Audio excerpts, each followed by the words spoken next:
네, 안녕하세요. 네, 강의 시작하겠습니다. 네, 오늘 그 목차는 일단 이 문제에 대해서 소개해드리고요. 왜 기적을 비판하는가라는 문제를 제기하는지, 왜 기적에 대한 내용이 우리가 다룰 만한 것인지, 이 문제가 뭔지 소개를 일단 해드리고요. 기적에 대한 스피노자의 논의가 이중적인 차원을 가지고 있다는 것을 메인 테마로 할 것입니다. 그래서 이 기적의 문제 자체가 스피노자가 바라볼 때 형이상학적인, 그러니까 인식론적인 문제로서 바라보고 얘기하는 차원이 있고, 윤리학적인, 정치학적인 문제로서 바라보면서 얘기하는 차원이 있다는 내용으로 강의를 할 예정이고요. 그리고 이제 이렇게 마무리를 하면서 그래서 이 기적 논의에서 우리가 결론적으로 얻을 수 있는 것이 무엇인지, 그리고 이 문제에 관해서 도움이 될 수 있는 주요 참고 문헌을 소개를 해드리도록 하겠습니다. 네, 왜 기적을 비판하는지 문제를 소개해 드릴 건데요. 일단 신학정치론 전체의 목차에서 우리가 다루는 주제가 어디쯤에 어떻게 속하는지 간단히 신학정치론 전체에 대한 소개도 드릴 겸 같이 간단히 살펴보겠습니다. 먼저 서문이 이제 제일 먼저 등장을 하는데요. 이 서문에서는 말씀대로 이제 이 책을 쓰는 취지가 드러나 있고요. 각 장에서 이제 다루게 된 주요 문제들이 뭐고 난 뭘 얘기하겠다 이런 것들을 짤막짤막하게 소개를 해놓고 있어서 전체적인 이제 그림을 이 서문에서 우리가 읽을 수 있습니다. 책의 목적이 뭔지, 대략 내용이 뭔지 이런 게 나오고, 이제 1장과 2장이 이제 예언론이라고 볼 수 있는데요. 1장이 예언 자체가 이제 하나의 인식 형태인데, 그게 어떤 성격을 가지고 있는 것인지 분석도 하고, 그것을 이제 예언자들이 있죠. 예언의 경우에는 어떤 특정한 예언자들이 이제 예언을 한 것으로 되어 있는데, 그 예언자들이 왜 예언자들이 될 수 있었는지, 이런 것들을 다루는 내용이 2장에 등장을 합니다. 우리가 1, 2장을 주요 내용으로 하는 강의가 바로 다음 강의, 두 번째 강의이고요. 3장의 내용은 이제 히브리 민족이 신에 의해서 특별한 선택을 받은 그런 민족이라는 생각을 이제 히브리 민족들이 가지고 있었는데, 그것을 이제 소명이라고 부를 수 있고, 그게 지금 뭐 때문에 신의 특별한 선택을 받은 건지, 그 소명이라는 것의 정체가 뭔지, 그리고 이 히브리 민족에게 고유한 특성이라고 이제 자기들에게만 신이 주신 거라고 이들이 생각하고 있는 것이 바로 이 예언인데, 그 예언의 재능이 그들에게만 속하는 것인지, 이런 문제들에 대해서 다루는 장이 있습니다. 이것도 우리가 별도의 강의로 제 3강에서 다룰 예정이고요. 그 다음 이제 4장과 5장의 내용이 우리가 그 다음 이제 네 번째 강의에서 다루게 될 내용입니다. 제목이 4장은 신법에 대하여인데, 그러니까 물론 신법이라는 게 일반적으로 뭘 말하는 거냐, 이제 이런 내용이 등장을 하죠. 근데 주로 이제 그 얘기를 하려고 하는 이유는 그 히브리인들의 법, 그러니까 모세의 법이죠. 신으로부터 받았다고 얘기되는 그 법이 정말 신법이냐, 그게 무슨 성격의 법이냐, 이제 이걸 얘기를 하기 위해서 이제 신법이라는 것은 일반적으로 생각해 보면 이런 건데, 그에 따르면 이게 신법인가 아닌가, 이걸 이제 다루기 위해서 이 신법이라는 부분을 다룹니다. 그러면 이 신법에 보통 속한다고 생각하고 있으나 그렇지 않은 것들이 있는데, 이게 의례들이고, 이 히브리 종교에는 이 의례들이 이제 많이 있는데, 이 의례들은 어떤 이유로 설립된 것들이고, 그들이 믿고 있는 중요한 역사적인 이야기들은 왜 이제 그런 믿음이라는 게 생겼고, 그게 어떤 기능을 하는지, 이런 이제 내용들이 4장, 5장에 나오게 되고요. 우리가 이 부분들을 역시 별도의 강의로 다룰 예정입니다. 그리고 이제 그 다음에 등장하는 게 우리가 오늘 다룰 기적이라는 부분이고요. 그 다음부터는 이제 성서 해석에 대한 내용이 나오게 됩니다. 그러므로 우리의 강의가 집중되어 있는 부분은 이 1장부터 6장까지를 거의 이제 하나씩 다루면서 진행을 하는 거라고 볼 수 있겠고요. 이 앞부분은 말하자면 예언이나 히브리인들이 신의 특별한 선택을 받았다는 그런 믿음이나, 모세의 법이나, 그 히브리 종교의 그런 의례들이나, 기적이나, 바로 이 유대교 혹은 이제 히브리 국가의 되게 고유한 특성을 가지고 있는 그런 성격들입니다. 그 종교의 되게 특이한 성격인 것들, 아니면 그 민족의 그 당시의 역사의 히브리 국가였을 때의 역사의 되게 특이한 성격들이 바로 이제 예언이라던가 이런 모세의 특별한 신이 내린 법이라던가 기적이라던가 그게 그 종교 혹은 그 민족의 역사에 되게 특이한 지점을 구성하고 있는 건데 그게 대체 어떤 특징인 거냐, 그게 뭘 말해주는 거냐, 이런 걸 얘기를 하는 거라고 볼 수 있죠. 근데 그러면 일반적으로 그래서 예언에 대한 뭐 이론이기도 하고 뭐 기적에 대한 이론이기도 하지만 어쨌든 일차적인 목적은 그런 걸 얘기하는 이유 자체가 그러니까 말하자면 특별한 독특한 그 히브리인들의 역사나 그들의 유대교라는 종교의 특징이 무엇인지를 탐구하는 그런 내용이라고 볼 수 있습니다. 그 부분은 이제 우리가 중점적으로 다루려고 하는 이유를 이제 설명을 드릴 건데요. 이제 이 다음에 신학적 추론의 내용을 차지하고 있는 것은 바로 이제 성서 해석 내용이고요. 성서를 어떤 방법으로 해석을 해야 되냐, 이걸 먼저 이제 7장에서 얘기를 하고 그 방법에 따라서 이제 성서를 분석을 합니다. 그 방법이라는 건 말하자면 지금 우리 식으로 하면 이렇게 텍스트 간 비교 분석하고 이런 방식이거든요. 여기 내용하고 여기 내용하고 짜맞춰서 앞뒤가 맞고 안 맞고 하는 이런 것들을 이제 따져보는 이런 내용으로 되어 있습니다. 그런 방식으로 이 성서를 탐구를 해보는 내용이 이제 8장부터 해서 이어지는데요. 이 모세오경이라고 흔히 부르는 그 책들이 저자라고 우리가 믿고 있는 사람들이 직접 쓴 것이 아니라는 것. 그래서 그 여러 저자들이 그것을 함께 쓴 그런 이제 문체라던가 내용이라든가 이런 특징으로 봤을 때 그런 것들이 이제 분석이 되고요. 그리고 이제 9장도 그 내용을 이어서 이제 그 모세오경에 대해서 다시 또 나머지 문제들을 탐구를 하고, 그게 누군가 이 에즈라라는 이제 율법학자인데요. 이 사람이 마지막으로 그걸 최종적으로 마무리해서 쓴 것인지, 그래서 뭔가 전체적인 일관성이라는 게 있는 건지 이런 문제들도 따지고, 이 히브리어 판본이 따로 성서에 있는데 거기에 있는 주석들이 이제 서로 상호 상충하는 내용이 들어가 있다거나 이제 이런 내용들을 따지는 것들이 나옵니다. 그리고 이 방식으로 이제 이 모세오경 말고 구약의 다른 책들을 이제 그 다음에 검토를 하고 11장은 이제 신약의 내용으로 넘어갑니다. 그래서 사도들은 그럼 예전에 그 예언자들하고는 뭐가 다른 방식으로 설교를 했고, 그 내용들은 그 예언자와 이제 사도들이라는 건 하는 태도나 뭐 그래서 기능이나 이런 게 뭐가 다른지, 여기까지 이제 성서의 내용들을 이제 분석을 하게 됩니다. 그래서 이 사도들은 되게 달랐는데, 예전에 예언자들하고 달랐는데 이성적인 방식으로 되게 접근을 하고, 그래서 우리가 이 이성적인 거에 대해서 막 따지고 이제 그래야 되잖아요. 그러니까 되게 서로 다른 의견들이 막 충돌을 하게 되고, 그래서 교리 간에 막 이렇게 다툼이 일어나게 되고 그런 일이 벌어졌다는 것까지 이제 설명을 합니다.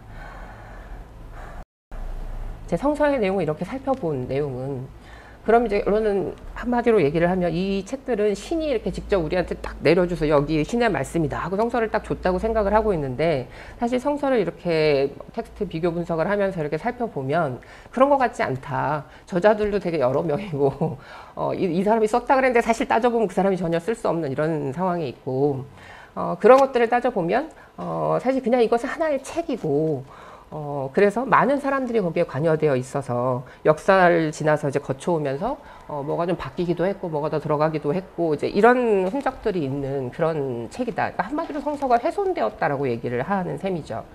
이제 이게 가장 이제 이 사람들한테 스피노자 그래서 종교가 이게 되게 잘못된 거라고 생각을 하는 거구나, 이런 생각을 하게끔 한 이런 부분이기도 합니다. 종교에 대해서 되게 비판적이구나라는 생각을 하게 한 그런 부분이기도 합니다. 근데 이런 내용으로 이제 이 성서에 대한 분석이 끝나는 게 아니라, 이 책 내용들을 보면 그 내용들은 이제 누가 누구를 낳고 뭐 이런 이제 역사들이잖아요. 그런 내용들은 이렇게 누군가가 개입해서 하기도 했고 훼손된 내용도 있고 한데, 이 성서를 그래도 성서라고 부를 수 있고, 신의 말씀이라고 우리가 생각할 수 있는데, 그렇게 얘기할 수 있는 이유가 뭔지, 그러니까 그렇게 얘기할 수 있다고 생각하는 셈이고, 그 이유가 근데 보통 생각하는 거하고는 다르다는 이제 얘기를 뒤에서 전개를 하게 됩니다. 이 얘기부터 했으면 좀 덜 기분 나쁘지 않았을까 생각이 들기도 하는데요. 이 중에서 되게 핵심적인 가르침이 있는데 그것은 매우 소중한 가르침이고 그런 것들은 신이 인간에게 한 말이라고 얘기할 수 있기 때문에 그런 뭐 역사적인 얘기 이런 것들은 이렇게 난잡하게 이렇게 되어 있고 무질서하기도 하고 이해가 잘 안 가고 앞뒤가 안 맞는 것도 있으나 되게 핵심적인 가르침은 우리한테 훼손되지 않고 전달이 될 수 있었던 셈이고 이 성서라는 책이 역사적으로 거쳐오면서도 성서의 핵심은 훼손되지 않았다는 점을 강조하고자 하고 그 내용을 보면 복종이라는 걸 이 성서의 내용은 목표로 하고 있고 그 복종이라는 걸 이끌어내기 위해서 필요한 내용들을 가르치고 있고 그러므로 사실 굉장히 단순하고 쉬운 내용이고 많은 학자들이 그걸 가지고 이렇게 해석해야 된다 저렇게 해석해야 된다 난리를 쳤지만 사실 누구든지 굉장히 쉽게 이해할 수 있는 단순한 내용들을 가리키고 있다는 성서의 가장 핵심적인 부분이 뭔지를 얘기하고자 한다는 것을 강조하는 내용으로 이제 이 성서 분석이 끝나게 되고 그렇게 생각을 해보면 이런 이제 종교의 핵심이죠. 믿음이라는 것이 무엇인지, 누구를 신앙인이라고 해야 되는 건지, 그러니까 신앙의 기준이라는 게 뭔지, 그때는 너는 무신론자, 너는 뭐 신앙인 이렇게 해서 이제 사람들을 가르고 하잖아요. 평가하고 제대로 된 사람이라면 이제 무신론자 소리를 안 들어야 되는데 그런 것을 평가하고 가를 수 있는 기준이 뭐여야 하는지 이제 이런 내용들을 다루게 됩니다. 그렇게 생각을 했을 때 이제 이 종교나 그리고 성서가 목표로 하고 있는 것 그리고 믿음이라는 것을 규정하는 것은 이제 잘 실천을 하는 것, 복종을 잘 하는 것, 올바른 행위를 하게 만드는 것 이런 것에 있기 때문에 철학하고는 그러니까 이성적으로 하고자 하는 일하고는 아예 목적 자체가 달라서 두 가지는 전혀 다른 영역에 있고 사실 그래서 서로 대립되거나 하는 것도 아니다. 이런 이제 내용을 마지막 15장에서 얘기를 하게 되고 우리가 이렇게 이성적으로 생각을 해봤을 때 이 성서의 말씀이 되게 좋은 말씀이고 그것을 따라서 행위하는 것이 올바르게 사는 것이다라는 생각을 하도록 이성이 우리에게 설득한다라는 그런 내용으로 이 15장이 끝나게 됩니다. 흔히 여기까지의 내용을 이제 이 신학정치론에서 종교적인 부분이라고 얘기를 하고요. 그 다음부터 시작되는 16장부터가 이제 정치적인 부분이라고 흔히 분류를 하는 부분입니다. 스피노자 자신이 이 얘기를 시작할 때 이제 분류를 하고 있어요. 이제 앞에까지는 종교가 철학할 자유를 허용해야 한다는 것을 얘기를 했고 여기서부터는 개인의 그런 생각의 자유가 통용될 수 있는 국가는 어떻게 되어야 하는가에 대해서 얘기하겠다라고 하면서 이제 여기서부터 내용이 나눠진다는 것을 얘기를 하죠. 그래서 우리에게 이제 익히 알려진 대로 우리가 흔히 정치론이라고 생각했을 때 등장할 수 있는 이제 내용들이 여기서 하나씩 등장을 합니다. 그래서 자연권이나 시민권이나 주권의 성립 같은 것에 대해서 설명을 하고 이제 17장 같은 건 그것에 이제 따라 붙어서 히브리 국가의 사례를 예로 들면서 다시 이제 16장에서 했던 내용을 다시 보충해서 이제 제시를 하고요. 그 히브리 국가라는 한 역사는 되게 특정한 사례잖아요. 이 16장에 나온 내용은 그냥 일반적으로 보편적인 차원에서 뭐 국가라는 것이 어떻게 성립되고 이런 얘기를 한 거라면 이 히브리 국가라는 한 사례를 봤을 때 실제로 어떻게 성립이 됐고 그렇게 성립하기 위해서 뭐가 필요했고 그래서 이 국가가 잘 나가게 됐는데 잘 나가게 되는 데에는 어떤 조건들이 있었기 때문에 그랬고 그러다 결국 망했는데 어떤 조건들이 있어서 그랬고 이제 이런 내용들을 분석을 하면서 조금 더 이제 구체적으로 이 내용들을 보여준다고 볼 수 있습니다. 그래서 이제 1호부터 그때의 역사는 다시 반복될 수도 없고 당시에는 이 히브리 국가가 되게 강한 주권을 가질 수 있는 그런 국가라고 생각을 했기 때문에 이 히브리 국가를 모델로 해서 지금 국가의 체계도 만들어야 되겠다 이런 이제 구상들을 하려는 사람들이 많았어요. 그런 거에 대해서 반대를 하면서 그때 얘기는 그때 얘기고 그걸 다시 지금 반복시킬 수는 없는 것이 그건 말도 안 되는데 그로부터 우리가 보편적인 어떤 가르침들은 이끌어낼 수 있다. 그때 사례들을 이렇게 생각을 해보면 이런 조건이 있어야 국가가 잘 되는구나. 이런 조건이 있으면 망하는구나. 이런 것들을 끌어낼 수 있기 때문에 그런 보편적인 이제 가르침들만 우리가 끌어내야 된다. 이런 이제 내용들이 등장을 하고요. 그리고 이렇게 국가의 성립을 생각해 봤을 때 종교라는 것은 국가와 어떤 관계를 맺어야 되는지 그리고 사람들이 철학하는 자유, 생각, 우리가 이제 사상과 표현의 자유라고 얘기하는 그것은 국가와 어떤 관련을 맺어야 되는지가 이제 19장, 20장의 내용을 형성하게 됩니다. 네, 이 19장에서 국가와 이제 종교의 관계라고 얘기할 수 있겠는데요. 그것에 대해서도 성무 감독권이 주권에게 있다라는 이제 그런 얘기를 하게 되고요. 그거는 국가가 이런 종교적인 일에 대해서도 그게 내면의 나의 믿음에 대해서까지 관여할 수 있는 건 아니지만 드러나는 행위로서 표현되는 그런 종교에 대해서는 국가가 결정을 해야 한다거나 이런 내용이 등장을 하고 마지막 이제 부분에서는 이런 자유로운 국가에서는 모두에게 자기 생각대로 얘기할 수 있는 이런 자유가 주어져야 한다 이런 내용이 등장을 하게 됩니다. 그래서 이 사회를 이렇게 나눠서 앞에는 종교적 부분, 뒤에는 정치적 부분 이렇게 이제 얘기를 하게 되고 그러니까 앞에는 종교론, 뒤에는 정치론 이렇게 이해를 하게 되는 거죠. 근데 그렇게 보면 이 뒤에 이제 정치론에 해당하는 부분에서 좀 이해하기 어려운 점들이 많이 발생을 합니다. 이 뒷부분에서 정치론에 해당되는 부분에서 이제 우리가 흔히 보게 되는 것은 그거예요. 우리가 스피노자보다 훨씬 더 유명하고 영향력이 많았던 다른 정치 철학자들이 있잖아요. 홉스라던가 로크 같은 사람입니다. 그럼 이제 그런 사람들이 익히 얘기했던 정치론의 이제 요소들이 있죠. 사회개혁론이라던가 뭐 관용사상이라던가 이런 이제 것들이 있습니다. 그래서 그런 내용이 여기에도 나와요. 이 16장부터 20장 사이의 내용에.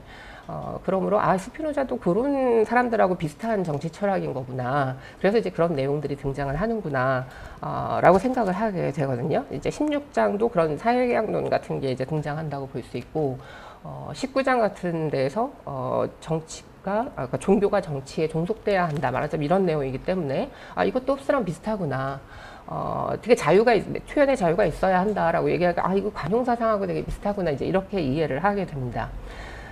근데 그런 내용을 얘기하려면 굳이 없어도 되는 것 같은 얘기들이 여기 이 16장부터 20장 사이의 내용에 등장을 해요. 그러니까 그런 사람들의, 그러니까 홉스나 로크의 이론하고는 좀 달라 보이는 내용들이 등장을 하는데 뭔가 어딘가는 비슷해 보이는데 어딘가는 다른 그런 내용들이 등장을 하게 됩니다. 그런 다른 내용들을 우리가 이해할 수 있는 방법 중에 하나가 이 앞에서 연계된 흔히 종교론이라고 생각한 그 내용이 에서 뭘 얘기하고자 했는지와 연관지어서 생각을 해보면 그냥 흔히 스피노자의 이 정치론 부분을 보고 생각을 하는 것처럼 단순하게 사회개혁론의 다른 사회개혁론하고 되게 비슷한 그런 면만이 아니라 다른 면이 발견이 되고요. 다른 관용론하고 좀 다른 측면의 성격이 있구나 하는 것을 이제 해석할 수 있게 된다고 생각이 됩니다. 그래서 이 앞부분을 이제 뒤와 연결시켜서 한번 읽어보는 거 그게 이번 강의의 목표이고요. 그러므로 이제 우리가 보게 될 1장부터 이 15장까지의 내용의 최종 결론이 그 15장의 제일 마지막 부분에 15장이 끝나면서 이제 등장을 하게 되고요. 한마디로 말하면 그때의 결론은 종교와 철학의 분리입니다. 그 내용을 이제 살펴보겠습니다. 사변에만 속하는 것의 진리와 확실성을 정신이 증명할 수 있는 방법은, 사변에만 속하는 거는 학문적인 거를 얘기하는 거죠. 과학이라든가 뭐 형이상학이라든가 이런 것들을 얘기하는 건데요. 그런 학문적인 것을 하는 방법은 이성밖에 없다 이런 얘기이고요. 그 학문적인 세계를 이제 하나의 왕국이라고 얘기할 수 있다는 건 진리의 왕국이고 그 진리의 왕국의 유일한 책임자는 이성뿐이다. 이렇게 얘기를 합니다. 그러므로 만약에 이제 근데 그렇지 않다고 생각하는 사람들 혹은 이걸 헷갈리는 사람들이 있어요. 그런 사람들이 이성이 아니라 다른 정신을 통해서, 그러니까 우리의 정신이 많은 활동들을 하는데 이성적인 활동 말고 다른 걸 통해서 이제 계시 같은 것일 수도 있죠. 이런 다른 이제 정신의 활동이 그걸 통해서 이런 학문을 할 수 있다. 그래서 사물들에 대한 진리를 발견할 수 있다라고 주장을 하는 사람들이 있는데, 그렇다면 그 사람들은 그냥 거짓되게 들먹거리는 것, 그들의 정념의 편견에 따라서 말하는 것. 그러니까 그게 왠지 더 진리인 것 같아서 난 그렇게 말을 하는 건데, 그러니까 논증적인 근거를 대지는 못하는 거죠. 그냥 그게 좀 더 괜찮아 보여서 그렇게 얘기를 하고 있는 것일 뿐이고, 그게 아니라면 철학자들한테 논박당하고 공개적인 웃음거리가 되는 게 너무 두려운 나머지 종교가 좀 권위가 있으니까 거기에 딱 숨어서 이게 되게 종교에 따지면 진리야 이렇게 이제 얘기를 해보려고 하는 거다 이렇게 평가를 하죠. 그러나 이는 소용없는 짓이다. 그래봐야 숨겨지지 않는다는 거죠. 이성을 존중하지 않는 자가 방패막이로 삼을 수 있는 것. 우리가 이 진리를 탐구하는데 내가 이게 맞고 저게 다르고 이제 이런 것을 서로 이제 다투고 논증하고 하는 데에 이성 말고는 방패막이가 될 수 있는 것이 없는데 그것을 존중하지 않는 자는 그러므로 사실 방패막이가 없는 것이어서 누구든지 우리가 이성을 가지고 있는 사람들은 그것에 대해서 논박하고 그게 아니다라고 얘기할 수 있기 때문에 사실은 이제 피해지지 않는다는 거죠. 그러나 이제 그만 얘기하겠다 이제 그런 사람들 그러거나 말거나 이제 왜냐하면 내가 지금까지 15장이나 걸쳐서 충분히 얘기를 했기 때문에 근데 철학과 신학이 왜 분리돼야 되는지 그 각각을 본질적으로 뭐가 이제 다른 건지 그것들이 서로의 신여가 되어서는 안 되고 그래서 한쪽이 한쪽에 종속되는 관계가 아니고 그렇다고 대립되는 것도 아니고 각자 이제 고유의 왕국을 가져야 한다는 것을 충분히 내가 보여주었기 때문에 더 이상 이제 난 얘기하기 싫고 또한 나는 기회가 닿는 대로 뭘 보여줬냐면 왜 이렇게 나눠야만 하는지 나누지 않았을 때 이게 섞인다고 생각했을 때 벌어지게 되는 부조리들, 불행들, 해악들을 충분히 보여줬기 때문에 이게 이제 그 자체로 왜 나눠지는지도 설명했고 안 나누면 뭐가 문제가 생기는지 뭐가 우리한테 해가 되는지도 설명했기 때문에 이제 충분히 얘기했다. 이렇게 얘기를 하고 이제부터 나는 이제 국가에 대해서 얘기를 할 건데 다음으로 나아가기 전에 그래도 또 강조해요. 내가 이미 다 말했지만 또 얘기하겠어 라고 얘기를 하면서 단지 복종하기만 해도 구원에 이를 수 있다는 것을 우리는 자연의 빛에 의해서 알 수 없다. 내가 자연의 빛 되게 중요하게 얘기하지만 계시라는 것이 정말 유용하고 필요하다는 걸 난 되게 인정하고 있는 거, 그걸 강조하고 있는 거다. 이성이 이해할 수 없는 신의 특별한 은총에 의해서 이런 일이 일어난다는 것을 우리가 이성을 통해서는 알 수가 없고 계시를 통해서 우리한테 복종하면 구원한다라고 이 성서에서 얘기를 하고 있는 거기 때문에 그 말이 충분히 믿을만하고 우리가 그 말을 믿었을 때 훨씬 더 잘 살아나갈 수 있기 때문에 그건 되게 중요한 가르침이라고 생각한다는 거죠. 그렇기 때문에 성서는 가멸적인 존재자들에게 죽을 날이 있는 사람들이죠. 그래서 우리가 공부를 열심히 해서 이제 자연에 대해서 잘 인식을 해서 구원을 받아야 되는데요. 그게 이제 스피노자가 생각한 구원의 길인데 그 공부를 아무래도 시간이 모자라 언젠가 죽기 때문에 그래서 세상 일들을 다 알 수는 없는 거죠. 그렇다면 나는 구원을 못 받는구나 라고 생각하게 될 텐데 그런 이성적인 인식을 갖게 되는 일, 그러니까 자연 산물들에 대해서 지식을 쌓는 일, 그것만이 그 구원에 이를 수 있는 길이 아니라는 점을 성서가 얘기해 주기 때문에 모든 죽을 날이 정해져 있는 존재들은 만약에 그런 얘기를 하지 않았다면 성서에서 그 외에도 다른 구원의 방법이 있다라고 얘기하지 않았으면 엄청 살기가 슬펐을 텐데 이런 성서의 얘기들이 있어서 이제 커다란 위안을 받게 된다.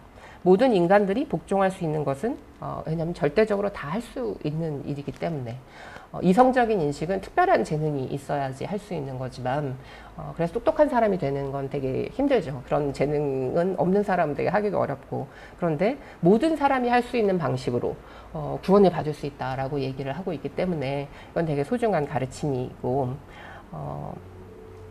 만약에 이제 성서가 그것을 증언하지 않았다면 모든 사람들의 구원은 의심스러운 일이 되어버렸을 것이다. 이렇게 자신의 이제 종교의 가치와 유용성에 대해서 강조를 충분히 하고 있다는 것을 마지막 부분에서 얘기를 하고 있습니다. 그러므로 별 문제가 없어 보이잖아요. 되게 유용성을 강조해주고 마지막까지 이렇게 딱 얘기를 했는데 사실 이 종교와 철학의 분리라는 주장을 담은 이 이 종교 파트라고 얘기하는 이 신학 정치론의 부분은 굉장히 이제 나오자마자부터 많은 사람들의 반발을 일으키게 되고 증오를 받습니다. 그래서 이제 많은 사람들이 편지도 쓰고 너 그렇게 살지 마라 편지 많이 써요. 네, 그런 것도 하고 그 후로 이제 18세기 정도까지 근 한 200년 동안 이 책에 대해서 너무나 많은 사람들이 읽고 이게 완전 무신론이요. 무슨 놈 극단 막 이렇게 이제 욕을 하게 되고, 스피노자가 아주 유명한 철학자가 된 것은 바로 이 종교론 때문입니다. 그래서 우리는 이제 그 철학 얘기를 가지고 많이 알고 있지만, 그래서 이 얘기가 이제 사실상 여기까지 한 얘기는 종교는 철학과 다르고, 그러나 종교는 철학과 마찬가지로 우리를 잘 살아나갈 수 있게 해준다, 이런 얘기임에도 불구하고 이제 엄청난 증오를 불러일으키게 되죠.